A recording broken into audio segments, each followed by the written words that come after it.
Hey y'all, good evening. It is my daily reading number 332, I believe. And I'm going to read out of Don't Sweat the Small Stuff, and it's all small stuff, simple ways to keep the little things from taking over your life by Richard Carlson, PhD. I'm up in North Dakota with my boy today. We had to make the long drive up here yesterday, so I didn't get on because we were on the road until 5 in the morning.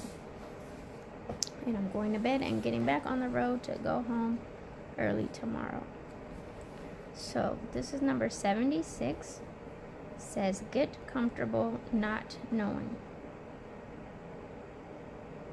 There once was a village that had among its people a very wise old man. The villagers trusted this man to provide them answers to their questions and concerns. One day, a farmer from the village went to the wise man and said in a frantic tone, "Wise man, help me. A horrible thing happened.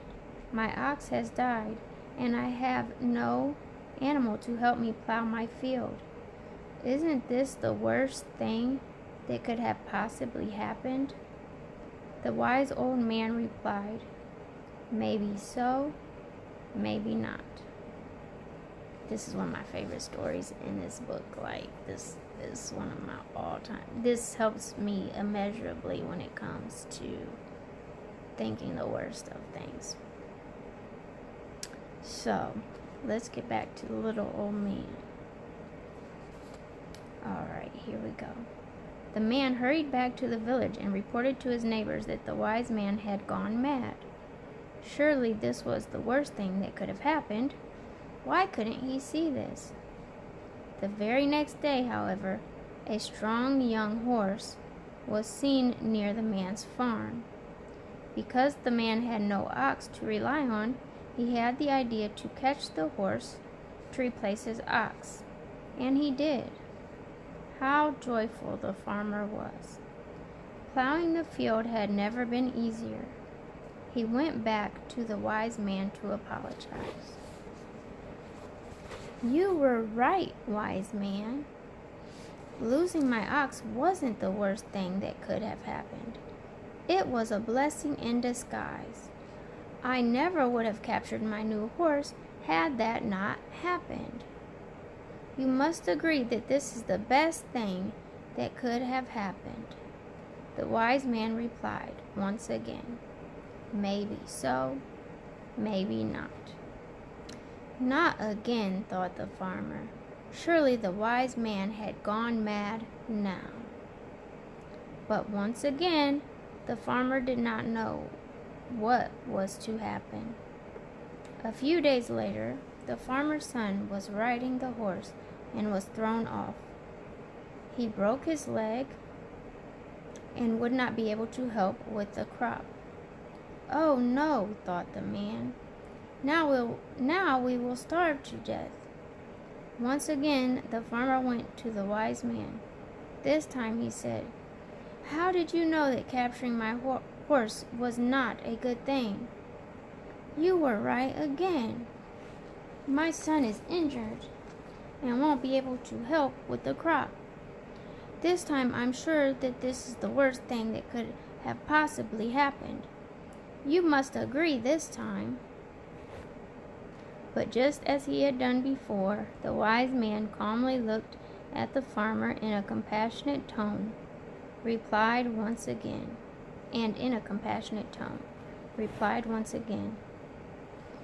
"Maybe so, maybe not."